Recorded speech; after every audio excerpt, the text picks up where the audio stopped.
मैं घर की नई बहू थी और एक प्राइवेट बैंक में एक अच्छे ओहदे पर काम करती थी। मेरी सास को गुजरे हुए 1 साल हो चुका था। घर में मेरे ससुर और पति के अलावा कोई और नहीं था।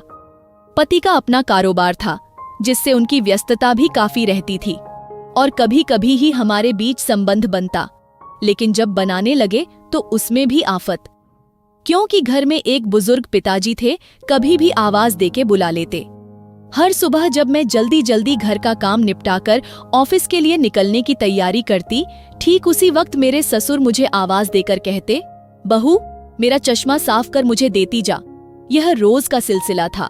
ऑफिस की देरी और काम के दबाव की वजह से कभी कभी मैं मन ही मन झल्ला जाती थी, लेकिन फिर भी अपने ससुर को कुछ कह नहीं पाती।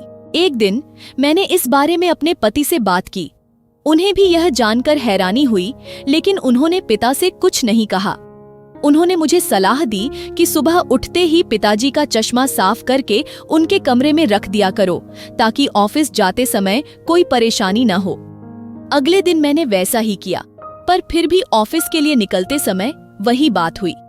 ससुर ने मुझे फिर बुलाकर कहा कि बहू, मेरा चश्मा साफ कर दे। मुझे बहुत गुस्सा आया, लेकिन मेरे पास कोई विकल्प नहीं था। धीरे धीरे मैंने उनकी बातों को अनसुना करना शुरू कर दिया और कुछ समय बाद तो मैंने बिल्कुल ध्यान देना ही बंद कर दिया। ससुर के कुछ बोलने पर मैं कोई प्रतिक्रिया नहीं देती और बिल्कुल खामोशी से अपने काम में मस्त रहती। गुजरते वक्त के साथ ही एक दिन ससुर जी भी गुजर गए। समय का पहिया कहाँ रुकने वाला था, वो घूमता रहा। छुट्टी का एक दिन था। अचानक मेरे मन में घर की साफ सफाई का ख्याल आया। मैं अपने घर की सफाई में जुट गई। तभी सफाई के दौरान मृत ससुर की डायरी मेरे हाथ लग गई।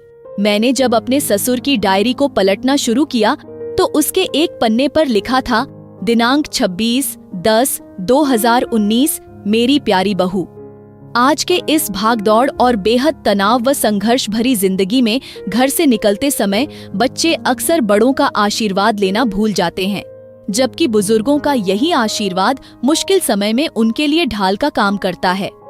बस इसीलिए जब तुम प्रतिदिन मेरा चश्मा साफ करके मुझे देने के लिए झुकती थी, तो मैं मन ही मन अपना हाथ तुम्हारे सिर पर रख देता था, क्योंकि मरने से पहले तुम्हारी सास ने मुझसे कहा था कि बहू को अपनी बेटी की तरह प्यार से रखना और उसे ये कभी भी मत महसूस होने देना कि वो अपने ससुराल में है और हम उसके माँ बाप नहीं हैं।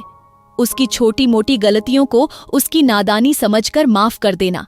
वैसे मैं रहूं या न रहूं, मेरा आशीष सदा तुम्हारे साथ है बेटा। सदा खुश रहो। अपने ससुर की डायरी को पढ़कर मुझे रोना आने लगा। आज मेरे ससुर को गुजरे ठीक 2 साल से ज्यादा समय बीत चुके हैं, लेकिन फिर भी मैं रोज घर से बाहर निकलते समय अपने ससुर का चश्मा अच्छी तरह साफ कर उनके टेबल पर रख दिया करती हूँ, उनके अनदेखे हाथ से मिले आशीष की लालसा में।